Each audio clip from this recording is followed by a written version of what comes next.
ಹರೇ ಕೃಷ್ಣ.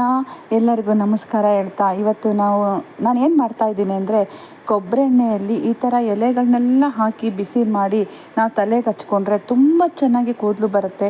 ಕೂದಲು ಕೂಡ ಉದುರೋದಿಲ್ಲ, ಆಮೇಲೆ ಬೇಗ ಬಿಳಿ ಕೂಡ ಆಗೋದಿಲ್ಲ. ನಾನು ಏನೇನು ತೊಗೊಂಡಿದ್ದೀನಿ ಅಂದರೆ ಶಂಕು ಲಿಂಗದ ಪುಷ್ಪದ ಎಲೆ, ಆಮೇಲೆ ಮಾವಿನ ಎಲೆ ಚಿಕ್ಕ ಎಳೆದಿರೋದು, ಇದು ನೋಡಿ ವಿಳೆದೆಲೆ ನಾನು ತೊಗೊಂಡಿದ್ದೀನಿ. ಆಮೇಲೆ ಕರಿಬೇವು, ಆಮೇಲೆ ನಿಂಬೆ ಗಿಡದ ಎಲೆ. ಇದಂತೂ ತುಂಬ ಚೆನ್ನಾಗಿ ಘಮ ಘಮ ಘಮ ಅಂತ ವಾಸನೆ ಬರುತ್ತೆ ನಿಂಬೆ ಹಣ್ಣಿನ ಗಿಡದ ಎಲೆ ಹಾಕಿದರೆ. ಆಮೇಲೆ ಬಿಲ್ಪತ್ರೆ ಕೂಡ ನಾನು ತೊಗೊಂಡಿದ್ದೀನಿ ನೋಡಿ, ಇದು ಬಿಲ್ಪತ್ರೆ. ಆಮೇಲೆ ಪೇರಲ ಗಿಡದ ಎಲೆ, ಇದು ಕೂಡ ಅಷ್ಟೇ. ಇದು ಕೂಡ ನಾವು ಎಣ್ಣೆಗೆ ಹಾಕಿ ಬಿಸಿ ಮಾಡಿ ಹಚ್ಕೊಂಡ್ರೆ ತುಂಬ ಚೆನ್ನಾಗಿ ಕೂದಲು ಬರುತ್ತೆ ನೋಡಿ. ಇನ್ನೊಂದು ಸಲ ಏನೇನಂತ ನೋಡೋಣ. ಮಾವಿನ ಎಲೆ, ವಿಳೆದೆಲೆ, ಶಂಕುಲಿಂಗದ ಪುಷ್ಪದ ಎಲೆ, ಆಮೇಲೆ ನಿಂಬೆ ಗಿಡದ ಎಲೆ, ಬಿಲ್ಪತ್ರೆ, ಪೇರಲ ಗಿಡದ ಎಲೆ, ಆಮೇಲೆ ಕರಿಬೇವು, ನೆಲ್ಲಿಕಾಯಿ ಎಲೆ ಕೂಡ ನಾನು ತೊಗೊಂಡಿದ್ದೀನಿ. ಆಮೇಲೆ ಅಲವೇರ ಒಂದು ಎಲೆ ನಾನು ತೊಗೊಂಡಿದ್ದೀನಿ. ಈ ಅಲವೇರ ಚಿಕ್ಕ ಚಿಕ್ಕದಾಗಿ ಕಟ್ ಮಾಡಿ ಹಾಕಬೇಕು ನೋಡಿ. ಇಷ್ಟು ನಾನು ಎಲೆಗಳು ತೊಗೊಂಡಿದ್ದೀನಿ. ಆಮೇಲೆ ಕೆಂಪು ದಾಸವಾಳ, ಆಮೇಲೆ ಮಲ್ಲಿಗೆ ಹೂವು ಕೂಡ ನಾನು ತೊಗೊಂಡಿದ್ದೀನಿ. ಆಮೇಲೆ ಪಚ್ಚ ಕರ್ಪೂರ, ಇದಂತೂ ಎಣ್ಣೆಗೆ ಹಾಕಿ ಕಾಸಿದ್ರೆ ತುಂಬ ಚೆನ್ನಾಗಿರುತ್ತೆ. ಆಮೇಲೆ 1 ಸ್ಪೂನು ನಾನು ಮೆಂತ್ಯ ತೊಗೊಂಡಿದ್ದೀನಿ. ಅರ್ಧ ಲೀಟ್ರು ಎಣ್ಣೆಗೆ ನಾನು ಇಷ್ಟನ್ನೆಲ್ಲ ಹಾಕ್ಬಿಟ್ಟು ಬಿಸಿ ಮಾಡ್ತೀನಿ ಈಗ ನೋಡಿ. ಈಗ ಅರ್ಧ ಲೀಟ್ರ್ ನಾನು ಎಣ್ಣೆ ತೊಗೊಂಡಿದ್ದೀನಿ. ಈಗ ಸ್ಟವ್ ಮೇಲೆ ಒಂದು ಬಾಣಲಿ ಇಟ್ಬಿಡೋಣ. ಅದಕ್ಕೆ ಅರ್ಧ ಲೀಟ್ರ್ ಎಣ್ಣೆ ಪೂರ್ತಿ ನಾನು ಹಾಕ್ತಾಯಿದ್ದೀನಿ. ಇದು ಗಾಣದೆಣ್ಣೆ ನೋಡಿ ಹಾಕಿದ್ದೀನಿ. ಅದು ಸಣ್ಣಕ್ಕೆ, ಗ್ಯಾಸ್ ಜೋರಾಗಿ ಬೇಡ, ಸಣ್ಣಕ್ಕೆ ನಾವು ಬಿಸಿ ಮಾಡ್ಕೊಳ್ಳೋಣ. ಸಣ್ಣ ಉರಿಯಲ್ಲಿ ಇಟ್ಬಿಟ್ಟು ಎಣ್ಣೆ ಬಿಸಿ ಮಾಡ್ಕೊಳ್ಳೋದು. ಆಮೇಲೆ ನಾನು ಆಗಲೇ ಎಲೆಗಳನ್ನೆಲ್ಲ ತೋರಿಸಿದ್ನಲ್ವ, ಅದನ್ನೆಲ್ಲ ಚಿಕ್ಕ ಚಿಕ್ಕದಾಗಿ ಕಟ್ ಮಾಡ್ಕೊಂಬಿಡೋಣ ನೋಡಿ. ಈಗ ಇದನ್ನೆಲ್ಲ ನಾನು ಚಿಕ್ಕ ಚಿಕ್ಕದಾಗಿ ಕಟ್ ಮಾಡ್ಕೊಳ್ತಾ ಇದ್ದೀನಿ. ಆಮೇಲೆ ಅಲವೇರ ಇದು ಕೂಡ ನಾನು ಚಿಕ್ಕದಾಗಿ ಕಟ್ ಮಾಡ್ಕೊಳ್ತಾ ಇದ್ದೀನಿ.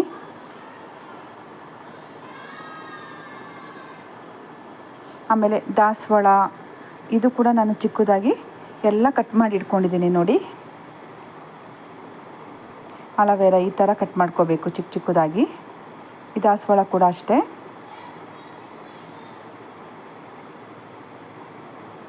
ಇದಕ್ಕೆ ಪಚ್ಚಕರ್ಪೂರ ಹಾಕ್ತಾಯಿದ್ದೀನಿ. ಆ ಕಟ್ ಮಾಡಿಕೊಂಡಿರೋ ಎಲೆಗೆ, ಹೂಗಳಿಗೆಲ್ಲ ಪಚ್ಚಕರ್ಪೂರ, ಅದರಲ್ಲೇ ನಾನು ಮೆಂತ್ಯ ಕೂಡ ಹಾಕ್ತಾಯಿದ್ದೀನಿ. ಇದನ್ನೆಲ್ಲ ಈಗ ರೆಡಿ ಮಾಡ್ಕೊಂಡಿದ್ದೀನಲ್ವ. ಈ ಎಣ್ಣೆ ಕಾದಿದೆಯಾ ನೋಡೋಣ ಬನ್ನಿ. ಎಣ್ಣೆ ಕಾದಿದೆ. ಈಗ ಅದಕ್ಕೆಲ್ಲ ಎಲೆಗಳು ಮತ್ತು ಹೂವು ಎಲ್ಲ ಹಾಕ್ಬಿಡೋಣ.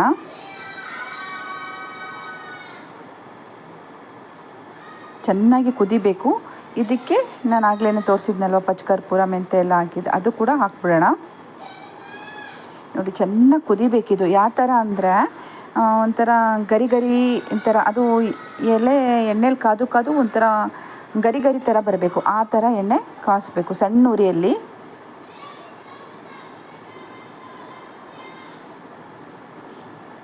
ಸ್ವಲ್ಪ ಕುದಿಯಕ್ಕೆ ಬಿಟ್ಬಿಡೋಣ.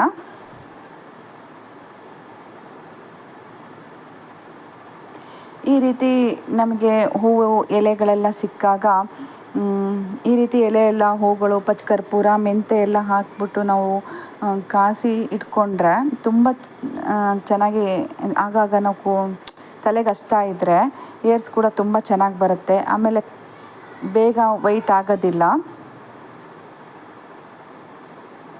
ನೋಡಿ. ಈಗ ಚೆನ್ನಾಗಿ ಕುದ್ದಿದೆ ಇದು. ಇದು ಕುದ್ದಿರೋದನ್ನೆಲ್ಲ 2 ದಿನ ಎಣ್ಣೆಯಲ್ಲೇ ನೆನೆಯೋಕ್ಕೆ ಬಿಟ್ಬಿಡೋಣ ನಾವು. ತಕ್ಷಣ ಸೋಸಿ ಇಡೋದು ಬೇಡ. 2 ದಿನ ಹಾಗೇ ಇರಲಿ ಎಣ್ಣೆಯಲ್ಲಿ. ಎಷ್ಟೆಷ್ಟು ಬೇಕು ಅಷ್ಟಷ್ಟೇ ತೊಗೊಂಡು ನಾವು ತಲೆಗಚ್ತಾ ಹೋಗಬೇಕು. 2 ದಿನ ಆದಮೇಲೆ ಅದನ್ನು ಕ್ಲೀನಾಗಿ ಸೋಸಿ ಒಂದು ಗ್ಲಾಸಿನ ಬಾಟ್ಲಲ್ಲಿ ಮುಚ್ಚಿಟ್ಕೋಬೋದು ನೋಡಿ. ಯಾವ ಥರ ಇದೆಲ್ಲ ಈಗ ಗರಿ ಗರಿ ಆಗಿದೆ. ಆಮೇಲೆ ಆ ಸೋಸಿರೋದನ್ನೆಲ್ಲ ಎಸೆಯೋದು ಬೇಡ. ವಾರಕ್ಕೊಂದ್ಸಲ ಅದನ್ನು ದಾಸವಾಳದ ಎಲೆ ಮತ್ತು ದಾಸವಾಳ ಹೂವೆಲ್ಲ ಸಿಕ್ಕಾಗ, ಆಮೇಲೆ ಇದು ಸೋಸಿರ್ತೀವಲ್ಲ, ಇದು ಕೂಡ ಎಲ್ಲ ರುಬ್ಬಿಟ್ಟು ನಾವು ತಲೆಗೆ ಒಂದು ಪ್ಯಾಕ್ ಮಾಡ್ಕೋಬೋದು ನೋಡಿ. ನಾವು ಲೋಬಾನ ಹಚ್ಚಿದಾಗ ಅದೆಲ್ಲ ನಾವು ಸೋಸಿರ್ತೀವಲ್ಲ, ಅದು ಕೂಡ ಸ್ವಲ್ಪ ಲೋಬಾನದ ಮೇಲೆ ಹಾಕಿದರೆ ಘಮ ಘಮ ಸ್ಮೆಲ್ ಬರುತ್ತೆ. ಈಗ ಇದಕ್ಕೆ ಪಚ್ಕರ್ಪೂರ ಎಲ್ಲ ಹಾಕಿದ್ದೀವಲ್ಲ, ತುಂಬ ಚೆನ್ನಾಗಿ ಘಮ ಘಮ ವಾಸನೆ ಬರ್ತಿದೆ. ನಿಂಬೆ ಎಲೆ ಗಿಡ ಕೂಡ ಅಷ್ಟೇ. ಈಗ ನೋಡಿ ನಾನು ಸೋಸಿಟ್ಟಿರೋದು ಈ ಥರ ಸ್ವಲ್ಪ ತೆಗ್ದಿದ್ದೀನಿ ಅಷ್ಟೇ, ನಾನು ಜಾಸ್ತಿ ತೆಗ್ದಿಲ್ಲ. ಈ ರೀತಿ ಎಲೆಗಳು ಹೂಗಳು ಸಿಕ್ಕಾಗ ಎಣ್ಣೆಗೆ ಈ ಥರ ಕಾಸಿಟ್ಕೊಂಡು ನಾವು ಆಗಾಗ ತಲೆಗೆ ಹಚ್ತಾ ಬಂದರೆ ಕೂದಲು ಚೆನ್ನಾಗಿ ಬರುತ್ತೆ, ಕೂದಲು ಉದುರೋದಿಲ್ಲ. ಸ್ನೇಹಿತರೆ, ನಿಮಗೆ ಈ ವಿಡಿಯೋ ಇಷ್ಟ ಆಗಿದೆ ಅಂದ್ಕೊಳ್ತೀನಿ. ಇಷ್ಟ ಆಗಿದ್ದರೆ ಒಂದು ಲೈಕ್ ಕೊಡಿ. ನೋಡಿ, ಆ ಎಲೆ ಕೂಡ ನಾನು ಅದರಲ್ಲೇ ಬಿಟ್ಬಿಡ್ತೀನಿ ಒಂದು 2 ದಿನ ಚೆನ್ನಾಗಿ ನೆನೆಲಿ ಅಂತ. ಈಗ ಸೂಪರಾಗಿರೋ ಎಣ್ಣೆ ರೆಡಿಯಾಗಿದೆ. ಮತ್ತೊಮ್ಮೆ ಎಲ್ಲರಿಗೂ ನಮಸ್ಕಾರ.